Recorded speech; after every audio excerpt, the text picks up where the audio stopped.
Hello my dear students, welcome back to my YouTube channel. मेरे YouTube channel पर आप लोग का बहुत बहुत स्वागत है।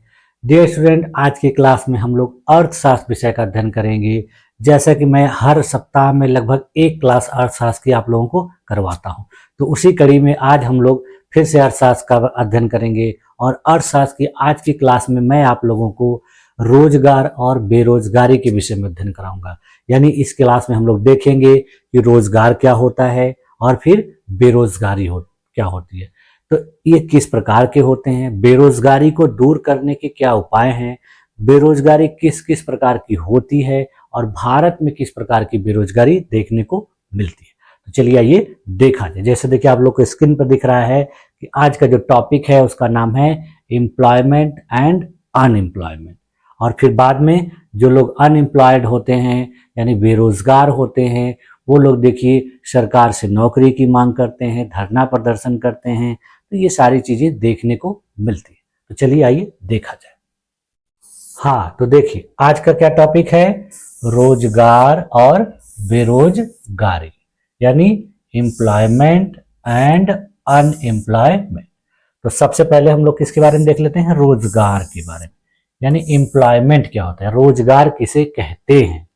तो देखिए इसकी परिभाषा क्या है कि रोजगार का अर्थ है जब किसी व्यक्ति को उसकी योग्यता, कौशल और इच्छा के अनुसार किसी उत्पादक कार्य में नियमित या अनियमित रूप से संलग्न किया जाता है और इसके बाद उसे इसके बदले में पारिश्रमिक यानी वेतन या मजदूरी प्राप्त होती है। इसका मतलब जब किसी व्यक्ति को उसकी इच्छा के अनुसार, उसकी योग्यता के अनुसार, उसकी क्षमता के अनुसार किसी काम में लगाया जाता है, या तो परमानेंट या टेम्पोरेरी, और जब उसको उस काम में लगाया जाता है उसके बदले में उसको कुछ न कुछ वेतन या मजदूरी दी जाती है, तो कहा जाता है कि उस व्यक्ति को रोजगार दिया गया है।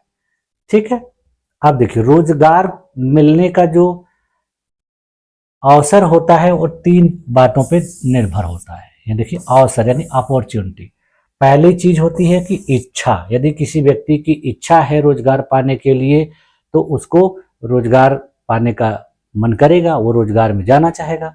दूसरी चीज होती है उसकी क्षमता, यानी किसी व्यक्ति की क्षमता है रोजगार पाने की तो वो रोजगार पाता है। तीसरी चीज होती है योग्यता यानी क्वालिफिकेशन। बहुत से ऐसे व्यक्ति होते हैं जो रोजगार पाना तो चाहते हैं लेकिन उनके पास योग्यता नहीं होती। तो ये तीनों चीजों की वजह से ही रोजगार मिलता है। अब जो इच्छा होती है देखिए स्वयं पर निर्भर होती है। बहुत से ऐसे व्यक्ति होते हैं जो किसी काम को करना नहीं चाहते या किसी रोजगार में जाना नहीं चाहते, तो उनकी इच्छा होती है।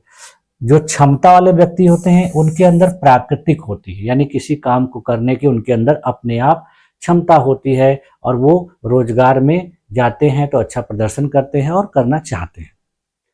तीसरी जी चीज होती है क्वालिफिकेशन। ये देखिए अर्जित की जाती है, यानी आप लोग पढ़ाई करके क्वालिफिकेशन अर्जित करते हैं, किसी स्किल को सीखते हैं, तो ये सारी चीजें होती हैं अपने योग्यता के आधार पर।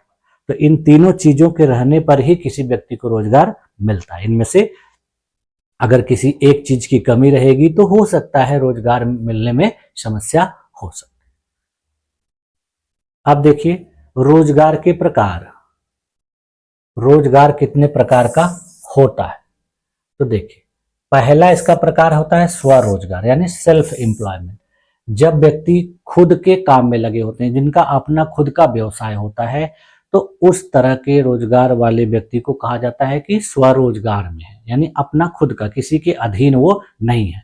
तो इसमें देखिए बहुत से ऐसे व्यक्ति होते हैं, जैसे देखिए कि अपने देश के जो किसान होते हैं, विभिन्न प्रकार के जो दुकानदार होते हैं, जो ठेले लगाने वाले होते हैं, और कुछ फ्रीलांसर होते हैं। फ्रीलांसर का मतलब कि ऐसे व्यक्ति जो किसी के यहाँ गए, काम करके फिर अपने घर पे चले आए, वनी वो किसी के यहाँ निश्चित रूप से नियमित रूप से काम करने नहीं जाता। जैसे आप लोग देखते हैं कि आपके घर में किसी इलेक्ट्रिक का काम हुआ तो इलेक्ट्रीशियन को आपने बुलाया, आपका वो घर में इलेक्ट्रिक का काम करके फिर अपने घर चला गया। उसी प्रकार से देखिए बहुत से ऐसे लोग होते हैं जो प्लम्बर का काम करते हैं, तो उनका कोई शॉप दुकान नहीं होता, लेकिन उनके पास उस चीज़ की स्किल होती है, तो आपके घर पे जब उस तरह का कोई काम रहेगा तो आएंगे और उस आपका काम करेंगे, उसके बदले में आपसे पैसा लेंगे और फिर अपने घर चले जाएंगे। उसी प्रकार से देखिए बहुत से और ऐसे लोग हैं, जैसे देखिए कुछ सीए लोग भी होते हैं, उनका कोई ऑफिस नहीं होता है, लेकिन उनके पास सीए की डिग्री है, क्वालिफिकेशन है, स्किल है, तो वो बहुत से कंपनियों का ऑडिट करते हैं और ऑडिट करने के बाद उसके बदले में उनसे पैसा लेते हैं, फिर अपने घर पे रहते हैं।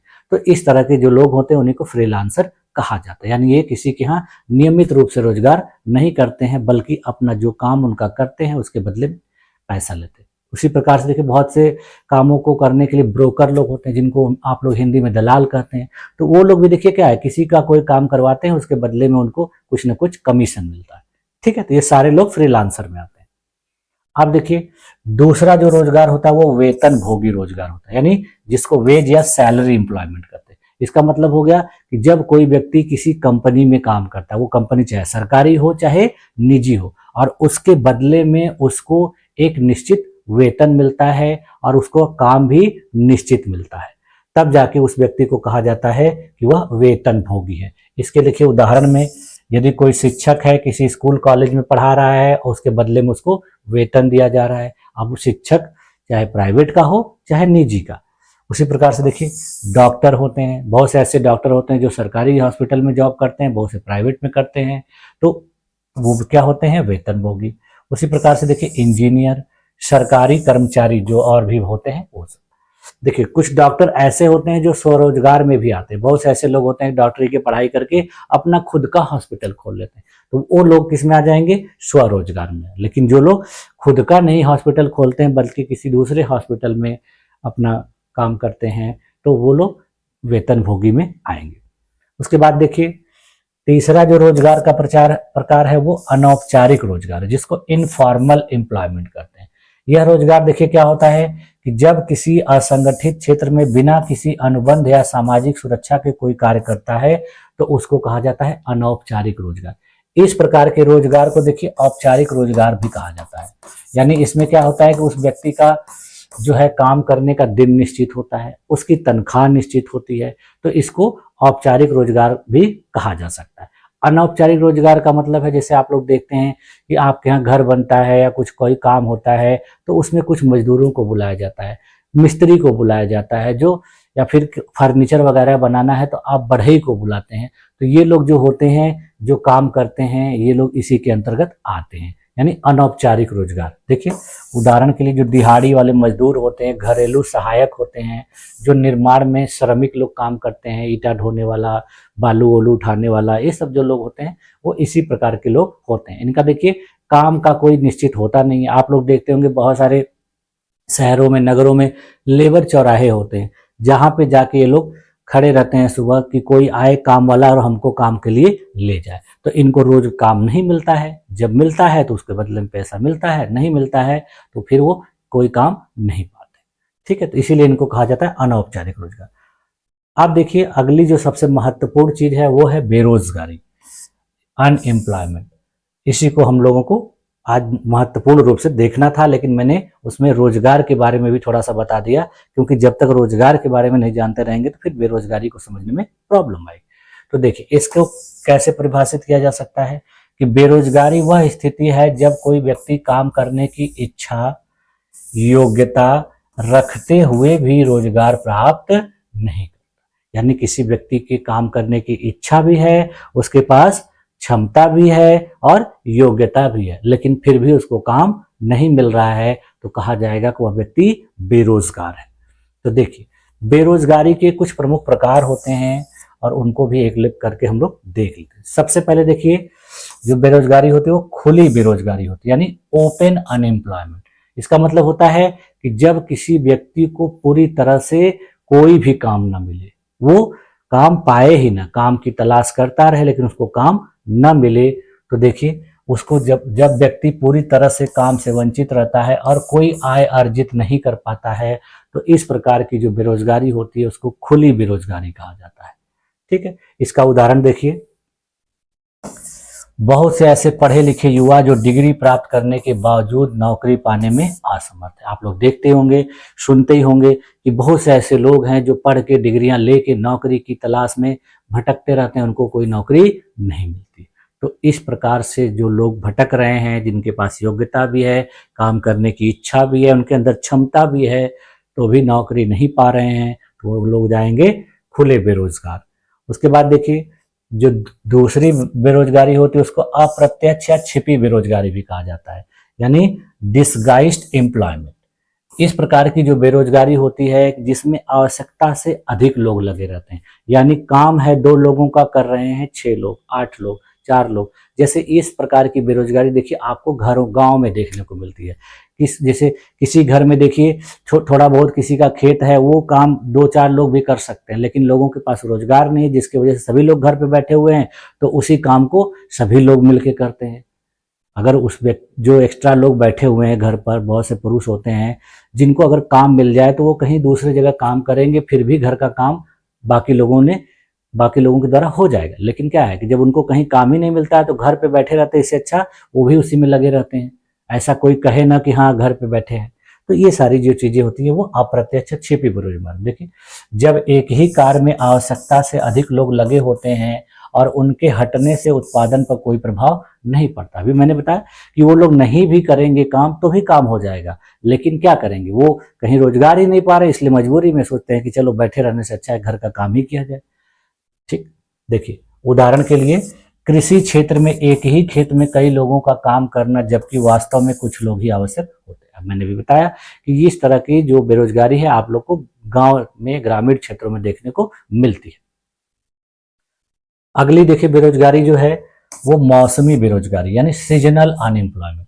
इसमें क्या होता है कि जब किसी व्यक्ति को सीजन के अनुसार काम मिलता है, जैसे देखिए बहुत से ऐसे लोग हैं जो हलवाई लोग हैं या सजावट का काम करते हैं, जो माली हैं, तो उनको क्या, जब शादी ब्याह का सीजन चलता है तब उनको रोजगार मिलता है, शादी ब्याह का सीजन नहीं है उनको रोजगार नहीं मिलेगा। उसी प्रकार से देखिए जो बाजे वाले होते हैं, बैंड बाजे वाले, डीजे वाले, तो इन लोगों को क्या होता है कि जब सीजन होता है तब काम है। उसी प्रकार से देखिए गांव में किसानों का भी होता है कि जब खेती किसानी का टाइम रहता है तो लोगों को वहां पर काम रहता है, लेकिन खेती किसानी का टाइम नहीं है तो लोग बिना काम के रहते हैं, उनके पास इनकम नहीं होती है किसी भी प्रकार की। तो देखिए, जब व्यक्ति वर्ष में कुछ निश्चित महीनों में ही कार्य करता है और शेष समय बेरोजगार रहता है, तो इस प्रकार की बेरोजगारी को मौसमी बेरोजगारी कहते हैं। इसका उदाहरण देखिए, कृषि क्षेत्र में बुआई और कटाई के बीच का समय। अभी मैंने बताया कि जब गांव में रहने वाले लोग कृषि कार्यों में लगे होते हैं, जब बुआई और कटाई का समय होता है तब तो उनके पास काम होता है, लेकिन ये जब काम खत्म हो जाता है तो उनके पास कोई काम नहीं रहता। अगली जो बेरोजगारी है देखिए उसको प्रच्छन्न बेरोजगारी कहते हैं, यानी अंडर एम्प्लॉयमेंट। इसका मतलब होता है कि जब व्यक्ति की योग्यता और क्षमता से कम स्तर का कार्य उसे मिलता है। यानी इस प्रकार की बेरोजगारी तब होती है कि यदि किसी व्यक्ति के पास योग्यता बहुत ज्यादा है, उसके पास क्वालिफिकेशन बहुत ज्यादा है, वो काम भी ज्यादा कर सकता है, लेकिन उसको उसकी योग्यता के अनुसार काम नहीं मिल रहा है। जैसे देखिए बहुत से ऐसे लोग हैं जो गांव में पढ़ लिख के ग्रेजुएशन, पोस्ट ग्रेजुएशन करके जॉब नहीं पा रहे थे, तो वो लोग दिल्ली, मुंबई, कोलकाता में चले गए हैं और चौकीदारी का काम, उनके पास क्वालिफिकेशन है, वो पोस्ट ग्रेजुएट हैं, लेकिन उनको उनकी योग्यता के अनुसार काम ही नहीं मिल रहा है, तो बेचारे मजबूरी में चौकीदारी करते हैं। बहुत से लोगों को आप लोग देखते हैं कि पढ़े लिखे रहते हैं लेकिन ऑटो चला रहे हैं। तो बहुत से लोग देखिए पढ़े लिखे होकर अपना कुछ ना कुछ सामान बेच रहे हैं। तो इस प्रकार से जब किसी को उसकी योग्यता के अनुसार काम नहीं मिलता है तो वो क्या कहा जाता है, प्रच्छन्न बेरोजगार। उसी प्रकार का उदाहरण देखिए शिक्षा के क्षेत्र में भी आपको देखने को मिलता है कि बहुत से ऐसे टीचर्स हैं जिनके पास बहुत ज्यादा डिग्री है, वो पीएचडी किए हुए हैं, नेट क्वालिफाइड हैं, बीएड, सीटेट सब है, लेकिन मजबूरी में उनको ऐसे ऐसे स्कूलों में पढ़ाना पड़ता है, छोटे छोटे बच्चों को, प्राइमरी के बच्चों को पढ़ाना पड़ता है, तो उनको कम सैलरी मिलती है। तो वो क्या हो गया कि उनकी योग्यता से बहुत छोटा काम मिलना। ठीक, अब देखिए अगली जो बेरोजगारी है वो संरचनात्मक बेरोजगारी, यानी स्ट्रक्चरल अनएम्प्लॉयमेंट। अच्छा, इसका उदाहरण देखिए मैंने भी आप लोग को बता दिया, यहाँ भी देखिए कि जब किसी स्नातक व्यक्ति को चौकीदारी का कार्य मिलता है तो वो इसी प्रकार की होता है। अब देखिए संरचनात्मक बेरोजगारी का मतलब होता है कि जब कोई व्यक्ति किसी ऐसे काम में लगा हुआ है जहां पर पहले पुराने तरीके से काम होता था, लेकिन बाद में उसको आधुनिक कर दिया गया, मॉडर्न कर दिया गया। मॉडर्न करने का मतलब हो गया कि जहाँ पहले बहुत से ऐसे काम होते थे जो हाथ से किए जाते थे, अब वहाँ पे मशीनों को लगा दिया गया। तो जब स्ट्रक्चर में बदलाव होगा, संरचना में बदलाव होगा, तो बहुत से लोग वहाँ पर बेरोजगार हो जाएंगे। यानी मशीन के आने की वजह से कुछ लोगों को काम से निकाल दिया जाएगा, मशीन चलाने के लिए कुछ ही लोगों को रखा जाएगा। तो इस प्रकार की जो बेरोजगारी होती है उसको संरचनात्मक बेरोजगारी होती है। कहने का मतलब कि जब किसी काम कर ढांचे में बदलाव हो जाएगा तो वहां पर जो व्यक्ति एक्स्ट्रा हो जाएंगे उनको काम से हटा दिया जाएगा। देखिए, जब अर्थव्यवस्था में संरचनात्मक परिवर्तन होने के कारण पुराने कौशल की मांग समाप्त हो जाती है, यानी आपको पहले पुराने तरीके से काम करने आ रहा है तो आपकी मांग खत्म हो जाएगी। आजकल देखिए मार्केट में भी आप लोग देखते हैं कि बहुत से ऐसे काम करने वाले हैं जिनके पास स्किल है। जैसे देखिए बहुत से ऐसे नाई हैं या बहुत से ऐसे बढ़ई हैं जो पुराने तरीके से काम करते हैं पहले के जैसे, तो उनको देखिए काम कम मिलता है, उनसे लोग काम कम करवाते हैं। लेकिन वही काम जो मॉडर्न तरीके से करते हैं, नए तरीके से करते हैं, तो उनको देखिए हमेशा काम मिलता है, उनके यहाँ भीड़ लगी रहती है। तो बहुत से ऐसे दुकानदारों को भी आप देखते होंगे कि जो पुराने तौर तरीके से काम करते हैं, उनका काम करने का तरीका जो है पहले जैसा है, तो काम देरी से करते हैं, उनके काम में उतनी अच्छाई देखने को नहीं मिलती है, तो लोग उनके यहाँ नहीं जाते, उनको रोजगार नहीं मिलता है। देखिए उदाहरण में अभी मैंने बताया कि मशीनों के आगमन से पारंपरिक कारीगरों की नौकरी समाप्त हो गई है। मशीन आ गई है बहुत सारी कंपनियों में, देखिए बहुत सारे कार्यों में, तो लोगों की जरूरत कम पड़ गई है। अब देखिए अगली जो बेरोजगारी है वो घर्षणात्मक बेरोजगारी है, जिसको फ्रिक्शनल अनएम्प्लॉयमेंट कहते हैं। इस प्रकार की बेरोजगारी क्या होती है कि जब कोई व्यक्ति एक रोजगार को छोड़कर दूसरे रोजगार में जाता है तो उसको दूसरा रोजगार पाने के दौरान बीच में कुछ दिन के लिए रोजगार जब नहीं मिलता है, तो इस प्रकार की बेरोजगारी जो होती है वो घर्षणात्मक बेरोजगारी कही जाती है। देखिए ऐसा होता है कि बहुत से लोग किसी जॉब में हैं, कहीं काम कर रहे हैं, वहां काम से संतुष्ट नहीं है, तो उन्होंने उस काम को छोड़ दिया, लेकिन उनको दूसरा काम पाने के लिए बीच में कुछ दिन बैठना पड़ा घर पे। तो इस प्रकार से उनके पास कोई इनकम नहीं आएगी, तो एक तरह से वो बेरोजगार रहेंगे। तो इस प्रकार की जो बेरोजगारी होती है वो घर्षणात्मक बेरोजगारी कही जाती है। देखिए, या ऐसा भी हो सकता है कि एक व्यक्ति एक काम व्यवसाय से दूसरे काम व्यवसाय में जाने के लिए इच्छुक होता है, परंतु परिवर्तन की प्रक्रिया के दौरान कुछ देर या कुछ दिन के लिए वो बेरोजगार हो जाता है। तो यह बेरोजगार रहना उसको हो सकता है पसंद भी हो। कि बहुत से लोग देखिए जब कोई एक जॉब छोड़ते हैं तो सोचते हैं कुछ दिन तक अभी जॉब नहीं करेंगे, बाद में जॉब करेंगे, तो वो उतने दिन तक बेरोजगार हो जाते हैं। या कुछ लोग जॉब ढूंढते ढूंढते कई दिन उनका लग जाता है, तो उसमें भी उनको कोई इनकम नहीं मिलती उतने दिनों तक। तो इस प्रकार की बेरोजगारी घर्षणात्मक बेरोजगारी होती है। फिर देखिए अगला है चक्रीय बेरोजगारी, यानी साइक्लिकल एम्प्लॉयमेंट। इस प्रकार की जो बेरोजगारी होती है, देखिए अर्थव्यवस्था में आर्थिक विकास के दर में चक्रीय उतार चढ़ाव यानी साइक्लिकल फंक्शन के कारण होता है।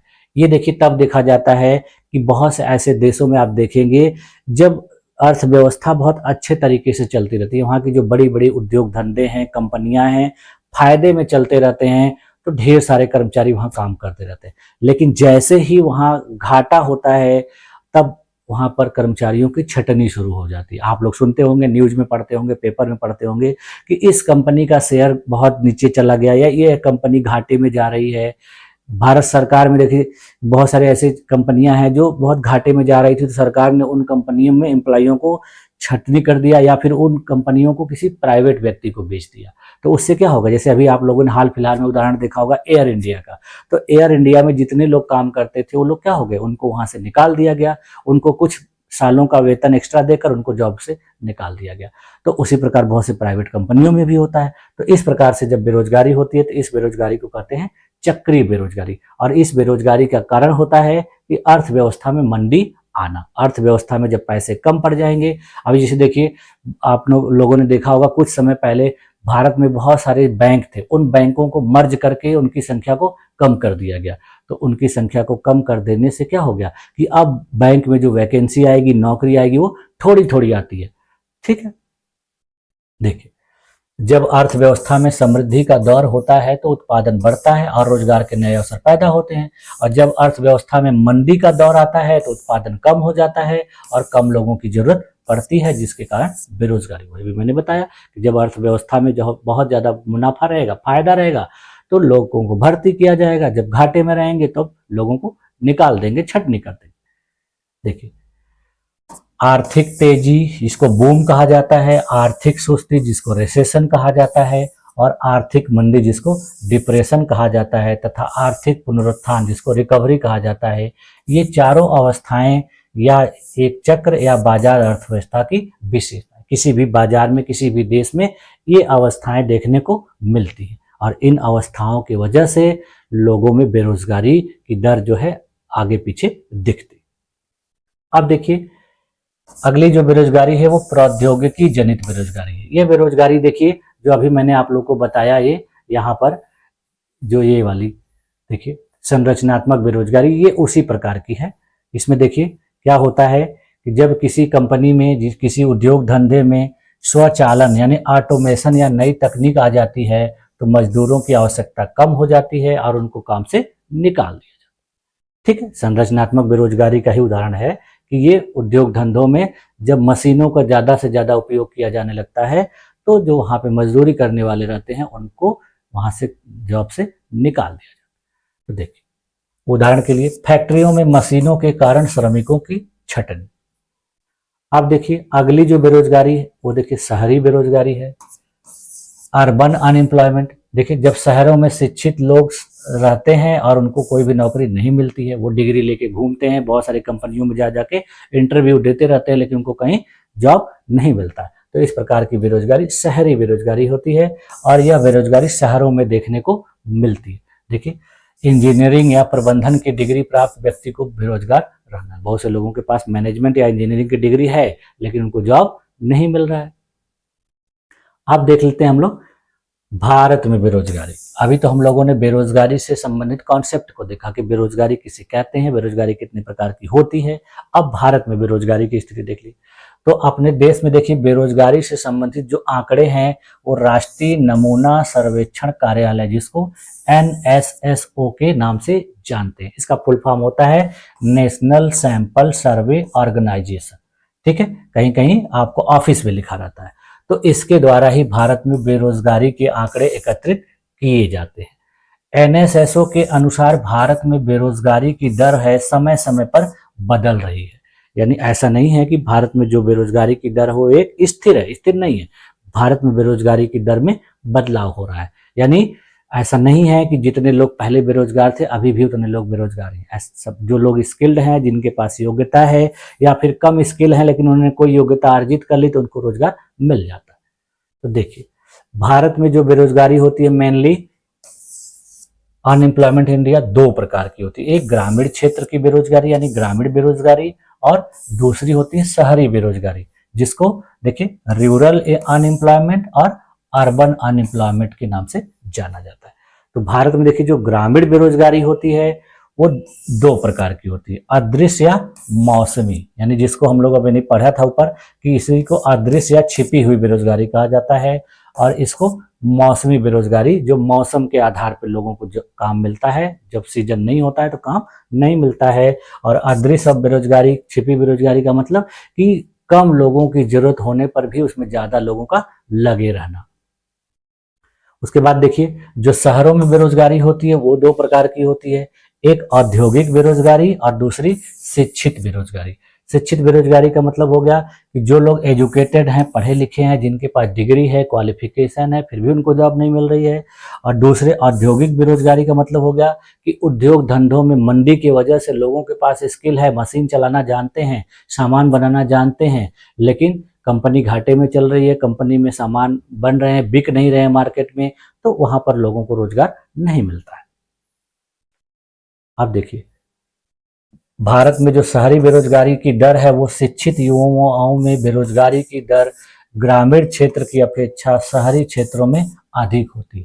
कहने का मतलब जो पढ़े लिखे युवा होते हैं, यंग लोग होते हैं, वो लोग शहरों में ज्यादा बेरोजगार देखे जाते हैं, जबकि ग्रामीणों में कम, गांव में कम होते हैं। गांव में क्या होता है कि जो लोग जॉब नहीं पाते, कोई काम नहीं पाते, अपने घर के काम में लग जाते हैं, तो घर के काम में अब लगे रहते हैं, तो एक तरह से उनके पास थोड़ा बहुत तो रोजगार रहता ही है। लेकिन शहर वाले जो हैं उनके पास देखिए ना खेती है ना कुछ है, तो अगर वहां जॉब नहीं पाएंगे तो पूरी तरह से बेरोजगार रहते हैं।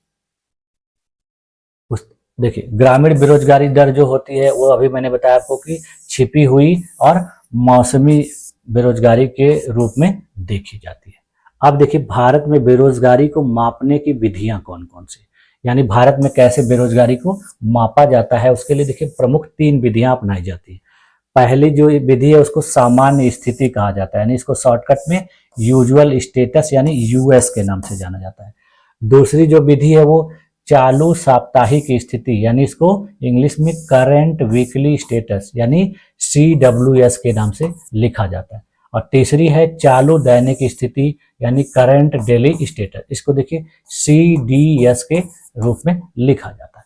तो देखिए सामान्य स्थिति वाली जो बेरोजगारी है वो क्या होती है कि जब किसी व्यक्ति को वर्ष के आधे से अधिक दिनों, यानी आप लोग जानते हैं कि एक वर्ष में 365 दिन होता है, तो जब किसी व्यक्ति को आधे वर्ष तक जॉब नहीं मिलता है, आधे वर्ष का मतलब हो गया कि लगभग 183 दिन तक उसको कोई काम नहीं मिल रहा है और न तो उसको किसी भी प्रकार का कोई वेतन या पेमेंट मिल रहा है, तो इस प्रकार की जो बेरोजगारी होती है उसको सामान्य स्थिति बेरोजगारी या यूजुअल स्टेटस अनएम्प्लॉयमेंट कहा जाता है। ठीक, इसको देखिए शॉर्टकट में यूएस कहा जाता है। और जो चालू साप्ताहिक स्थिति बेरोजगारी होती है, इस बेरोजगारी में देखिए सर्वेक्षण सप्ताह में किसी व्यक्ति को सप्ताह में 1 घंटे का भी रोजगार न मिले तो उसे चालू साप्ताहिक स्तर का बेरोजगार माना जाएगा। ये देखिए साल भर के आधार पर आंका जाता है, ये 1 सप्ताह के अंदर मापा जाता है। यदि किसी व्यक्ति को 1 सप्ताह में, पूरे सप्ताह में 1 घंटे का भी काम न मिले तो उस व्यक्ति को कहा जाएगा कि वो चालू साप्ताहिक स्थिति के अनुसार बेरोजगार है। ठीक है।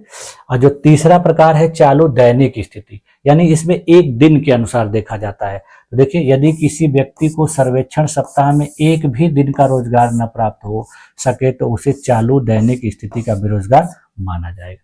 ठीक है। देखिए यहाँ सप्ताह में 1 घंटे का वर्क, और यहाँ क्या है कि 1 सप्ताह में 1 भी दिन काम न मिले, तब कहा जाता है कि इस प्रकार की जो बेरोजगारी है वो चालू दैनिक स्थिति की बेरोजगारी है। ठीक है। अब देखिए भारत में जो बेरोजगारी है उसका क्या कारण है, भारत में बेरोजगारी के कारण क्या है, causes of unemployment in India. तो भारत में देखिए बेरोजगारी का जो सबसे प्रमुख कारण बताया जाता है विद्वानों के द्वारा, वो कहा जाता है जनसंख्या वृद्धि, पॉपुलेशन ग्रोथ। भारत में जनसंख्या वृद्धि के साथ रोजगार के अवसर नहीं उपलब्ध है, यानी लोगों की संख्या बहुत ज्यादा है और उसके अनुपात में रोजगार उपलब्ध नहीं है। दूसरी कमियां कारण जो है वो शिक्षा प्रणाली की खामियां हैं, यानी डिफेक्टिव एजुकेशन सिस्टम। अपने देश में देखिए शिक्षा व्यवस्था बहुत ही गड़बड़ है। आप लोगों को खुद ही पता चलता होगा कि बहुत से ऐसे विद्यार्थी हैं जो केवल डिग्री पाते हैं, उनके पास किसी भी प्रकार का कोई नॉलेज नहीं होता। ऐसा नहीं है कि वो नॉलेज लेना नहीं चाहते, वो स्किल प्राप्त करना नहीं चाहते। आजकल के स्कूल कॉलेज जो है पैसे कमाने में लगे हैं, डिग्रियां बेचने में लगे। उनको पैसे से मतलब है, आपको कुछ आए चाहे न आए, आपके अंदर कोई क्षमता डेवलप हो चाहे न। तो इस प्रकार से जब आप डिग्री लेके जाओगे तो आपको रोजगार कहाँ मिलेगा, कहीं नहीं मिलेगा। आप लोग देखते होंगे कि बहुत से लोग जो है घर पे बैठे बैठे बहुत सारी डिग्रियां ले लेते हैं, उनके पास कुछ आता ही नहीं है, तो कैसे जॉब मिलेगा। टीचर की भी डिग्री बहुत से लोग आप देखते हैं बीएड कर लेते हैं, बीएड कर लिए उसके बाद फिर रोजगार ढूंढ रहे हैं, रोजगार कहाँ से मिलेगा जब आप और भी कुछ एक्स्ट्रा क्वालिफिकेशन रखोगे, सीटेट पास करोगे, टेट पास करोगे। बहुत से लोग देखिए क्या करते हैं कि टेट सीटेट में भी किसी तरीके से इधर उधर पास कर लेते हैं रट के या कुछ करके, लेकिन उनको पढ़ाने ही नहीं आता है। तो किसी स्कूल में इंटरव्यू देने जाते हैं तो स्कूल वाले उनको सेलेक्ट ही नहीं करते हैं। तो कहने का मतलब उनके अंदर योग्यता नहीं होती है। तो ये इसका वजह होता है अपने देश की शिक्षा व्यवस्था में कमियों की वजह से। उसके बाद देखिए तीसरी जो कारण है वो कृषि आधारित अर्थव्यवस्था, यानी अपने देश की जो अर्थव्यवस्था है ज्यादा से ज्यादा कृषि आधारित है। यानी आप लोग जानते होंगे कि अपने देश में देखिए 70% से ज्यादा जो क्षेत्र है वो ग्रामीण क्षेत्र है। तो ग्रामीण क्षेत्र के होने की वजह से ज्यादातर लोग ग्रामीण क्षेत्रों में रहते हैं। और भारतीय अर्थव्यवस्था देखिए कृषि आधारित अर्थव्यवस्था भी कही जाती है। जब कृषि बेहतर रहेगी तो लोगों के पास रोजगार, अगर किसी वजह से कृषि में गड़बड़ी हो गई, किसी साल बाढ़ आ गया, कहीं कहीं सूखा पड़ गया, कुछ बारिश नहीं हुई, तो लोगों के पास रोजगार नहीं रहता है। देखिए अर्थव्यवस्था कृषि पर आधारित, यहाँ मौसमी और अप्रत्यक्ष बेरोजगारी बहुत ज्यादा होती है। उसके बाद देखिए अगला कारण है औद्योगिक विकास की धीमी गति, यानी जब औद्योगिक विकास अपने देश में कम रहता है, उद्योग धंधों में मुनाफा नहीं देखा जाता है, नए नए सामान ज़्यादा नहीं बनते हैं, तो लोगों को रोजगार नहीं मिलता है। और अगला जो लास्ट कारण है वो तकनीकी प्रगति यानी टेक्नोलॉजिकल प्रोग्रेस। देखिए बहुत से ऐसे कंपनियां हैं जो बहुत बड़ी बड़ी कंपनियां हैं, तो वहाँ पे क्या किया जा रहा है कि टेक्नोलॉजी का इस्तेमाल बहुत ज़्यादा किया जा रहा है, नए नए तकनीक का, कंप्यूटर का, आर्टिफिशियल इंटेलिजेंस का। तो इन सारी चीज़ों का उपयोग करने की वजह से जो कम स्किल्ड लोग हैं, जिनके पास नॉलेज कम है, उनको जॉब से निकाल दिया जा रहा है। अब देखिए भारत में बेरोजगारी का प्रभाव क्या पड़ रहा है। बेरोजगारी का कारण देख लिया हम लोगों ने, अब प्रभाव। तो देखिए भारत में जो बेरोजगारी है उसके वजह से आर्थिक विकास में बाधा आ रही है, यानी देश का आर्थिक विकास सही से नहीं हो पा रहा है। लोगों के पास पैसे ही नहीं है, तो पैसे जब नहीं रहेंगे तो सामान ही नहीं खरीदेंगे, और जब सामान नहीं खरीदेंगे तो सामान बिकेगा नहीं, अब बिकेगा नहीं तो सामान बनाने वाली कंपनी फिर से नया सामान बनाएगी नहीं, और जब नया सामान बनाएगी नहीं, नया सामान बनेगा ही नहीं, तो फिर लोगों को रखेंगे क्यों? तो यही समस्या है। अब देखिए इसके कारण देखिए आर्थिक विकास में बाधा आती है। दूसरी जो समस्या है वो अपराध और सामाजिक अशांति आती है। अब जैसे बहुत से लोग हैं जिनको कोई रोजगार ही नहीं मिल रहा है, बेरोजगार हैं, पैसे ही नहीं है, तो लोग क्या करेंगे? अपराध ही तो करेंगे, चोरी करेंगे, डकैती करेंगे, किडनैपिंग करेंगे, मर्डर करेंगे, यही सब करेंगे। क्यों? क्योंकि वो उनको पैसा चाहिए। तो खाली बैठे हैं, अब बहुत से लोग एक दूसरे को क्या करते हैं कि झगड़े करते हैं। दूसरे जो कोई अगर प्रोग्रेस कर रहा है वो खाली बैठे हैं तो उसकी गलतियां निकालेंगे, तो यही सब करते हैं। इससे देखिए मानसिक तनाव और अवसाद भी होता है। बहुत से लोगों को अगर ज्यादा दिन तक रोजगार नहीं मिलता है तो मेंटली डिस्टर्ब हो जाते हैं, कभी कभी तो डिप्रेशन में भी चले जाते हैं, तो ये भी समस्या है।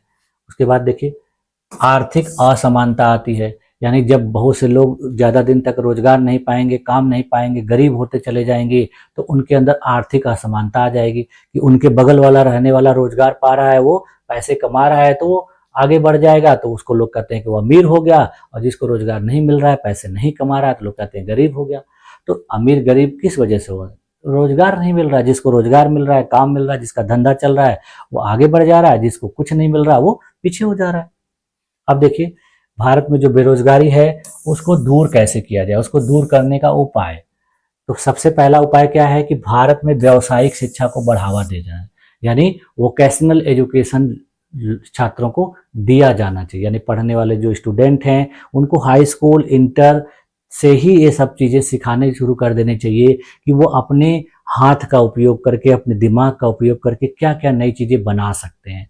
तो इससे क्या होगा कि उनको छोटा मोटा रोजगार आराम से मिल जाएगा, उनका जीवन है, दिनचर्या है जो बहुत अच्छे तरीके से चल जाएगी, उनको भूखे रहना नहीं पड़ेगा। उसके बाद देखिए दूसरा काम करना होगा स्वरोजगार को बढ़ाना, यानी युवाओं के अंदर ऐसा स्किल डेवलप करें कि वो नौकरी की तलाश में ज़्यादा दिन तक न रहें, नौकरी के लिए प्रयास करें। अगर उनको कुछ दिन तक जॉब नहीं मिल रहा है तो फिर वो अपना किसी स्वरोजगार में लग जाए, अपना कुछ ना कुछ काम करें, अपना कुछ शॉप खोल लें या कोई कुछ काम करें जो वो अपने दम पर कर सकते हैं। नौकरी के लिए ज़्यादा समय तक इंतजार करना भी सही नहीं होता है, जिससे क्या होगा कि आप बहुत दिन तक बेरोजगार रहोगे तो आर्थिक रूप से कमजोर होते चले जाओगे, और फिर बाद में देखते हैं आप लोग कि बहुत से लोग क्या करते हैं कि बहुत ज़्यादा कर्ज वगैरह ले लेते हैं और कर्ज चुका नहीं पाते हैं, तो उसके वजह से सुसाइड कर लेते हैं। तो बहुत सारी समस्याएं होती हैं। उसके बाद फिर देखिए कृषि का आधुनिकीकरण किया जाना चाहिए, यानी भारत में जो कृषि प्रणाली है वो पुराने तौर तरीके से की जा रही है। तो पुराने तौर तरीके से कृषि प्रणाली को अपनाने से उत्पादन बहुत कम होता है। तो जब उत्पादन कम होगा तो लोगों के पास पैसे कम आएंगे, और पैसे कम आएंगे तो फिर लोग अपने घर के बच्चों को, अपने घर के लोगों को अच्छी शिक्षा नहीं दे पाते हैं, तो ये समस्या है। अगली चीज देखिए औद्योगिकरण को बढ़ावा दिया जाए, यानी भारत में जो जो ऐसे क्षेत्र हैं जहां पर कोई उद्योग धंधा नहीं है तो वहां उद्योग धंधों को स्थापित करना चाहिए। वहां पर उद्योग धंधे स्थापित होंगे, फैक्ट्रियां बनेंगी, कंपनियां बनेंगी, तो उस क्षेत्र के जो रहने वाले लोग हैं जिनके अंदर योग्यता है तो वो लोग वहां पर रोजगार पा जाएंगे, जिससे उनको बेरोजगारी से झेलना नहीं पड़ेगा।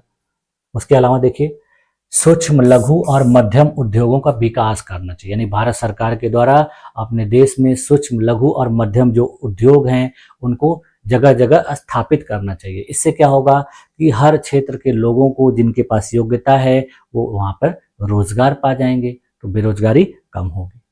अब देखिए, भारत में बेरोजगारी को दूर करने के लिए या बेरोजगारों को सहायता प्रदान करने के लिए सरकार के द्वारा कुछ योजनाएं भी चलाई गई थी। उन योजनाओं में देखिए, जो प्रमुख योजनाएं हैं उनको मैं एक एक करके आप लोग को बता।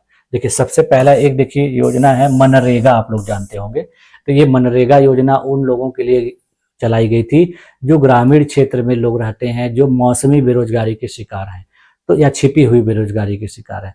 तो ऐसा इसलिए सरकार के द्वारा किया गया कि जो एक्स्ट्रा लोग बिना मतलब के खेतों में काम करते हैं या फिर सीजन नहीं रहने पर वो घर पे बैठे रहते हैं, तो कम से कम वो इसके तहत काम करके 100 दिन का रोजगार पाएंगे और 100 दिन के रोजगार में उनको एक मजदूरी दी जाती है डेली के हिसाब से। तो उससे क्या होगा कि उनको कुछ दिन खाली बैठने की जरूरत नहीं पड़ेगी। तो देखिए, यह योजना 5 सितंबर 2005 में शुरू की गई थी और इसको ग्रामीण क्षेत्रों में 100 दिन का रोजगार सुनिश्चित कराने के लिए, यानी एक साल में 100 दिन का रोजगार उनको दिया जाएगा, लगभग 90 दिन। 100 दिन का मतलब होगा 3 महीने से ज्यादा।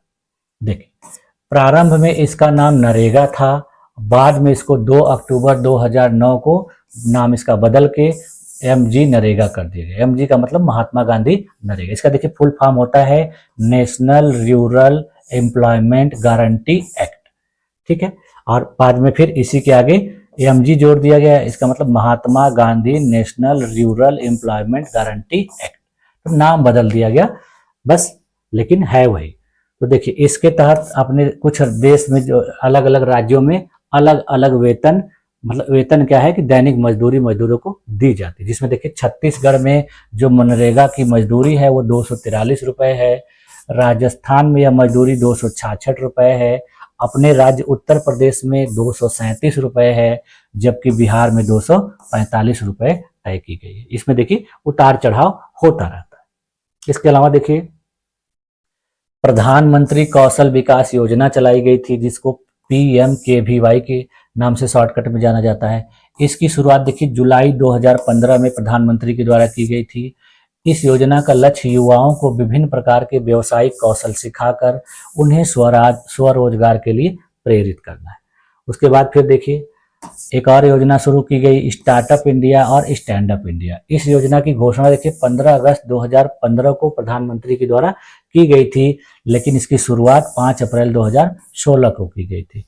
इस योजना का लक्ष्य देखिए भारत में उद्यमिता को बढ़ावा देने के लिए सरकार द्वारा वित्तीय सहायता और प्रशिक्षण प्रदान करना है। इसका मतलब कि जो लोग बेरोजगार हैं उनको सरकार पैसे देगी, लोन देगी, और उस लोन को लेकर वो लोग कोई न कोई रोजगार शुरू कर लें, जिससे वो बेरोजगार नहीं रहेंगे। इसके बाद फिर देखिए, सरकार के द्वारा दीनदयाल उपाध्याय ग्रामीण कौशल योजना चलाई गई, जिसको देखिए DDU-GKY के नाम से जाना जाता है। इसकी शुरुआत देखिए 25 सितंबर 2014 को हुई थी। इस योजना का उद्देश्य जो ग्रामीण क्षेत्र के युवा हैं उनको व्यावसायिक प्रशिक्षण प्रदान करके रोजगार उपलब्ध कराना है। यानी ग्रामीण क्षेत्र में रहने वाले जो युवा हैं उनको किसी न किसी रोजगार से संबंधित प्रशिक्षण दिया जाएगा, कंप्यूटर चलाने से, कोई मशीन चलाने का, कोई सामान बनाने का। तो इससे वो क्या करेंगे, बाद में उनको नौकरी मिल जाएगी।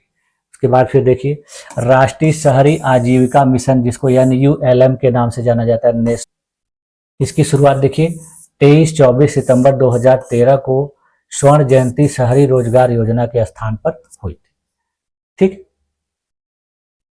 इसमें देखिए, इसका उद्देश्य शहरी गरीबों को स्वरोजगार और कौशल विकास के माध्यम से रोजगार उपलब्ध कराना। यानी ये जो योजना थी शहरी लोगों के लिए थी, शहर में जो लोग बेरोजगार हैं उनके लिए। तो देखिए, इस प्रकार से आज की क्लास में हम लोगों ने जो कुछ पढ़ा उसका देखिए कंक्लूजन क्या निकल के आ रहा है कि रोजगार और बेरोजगारी किसी भी देश के सामाजिक और आर्थिक विकास के महत्वपूर्ण संकेतक होते हैं। भारत जैसे विकासशील देश में बेरोजगारी की जो समस्या होती है वो गंभीर है, लेकिन सरकार की विभिन्न योजनाओं और नीतियों के माध्यम से इस पर नियंत्रण पाया जा सकता है। स्वरोजगार, कौशल विकास और औद्योगिकरण जैसे उपायों को अपनाकर बेरोजगारी को कम किया जा सकता है, जिससे देश की आर्थिक प्रगति संभव हो सके, ठीक है। तो बेरोजगारी क्या होती है, बेरोजगारी के क्या कारण है, बेरोजगारी को कैसे दूर किया जा सकता है, इन सारी चीजों को हम लोगों ने आज पूरे डिटेल से देखा, ठीक है। तो मुझे पूरी उम्मीद है कि आप लोगों को ये सारी चीजें समझ में भी आई होंगी। आप लोग इसको अच्छे तरीके से देख लीजिएगा और देखने के बाद फिर इसका नोट्स बना लीजिएगा। ठीक है, तो आप लोगों को इस क्लास में इतने देर तक रहने के लिए मेरे तरफ से बहुत बहुत धन्यवाद। मिलते हैं नेक्स्ट क्लास में, तब तक के लिए थैंक यू।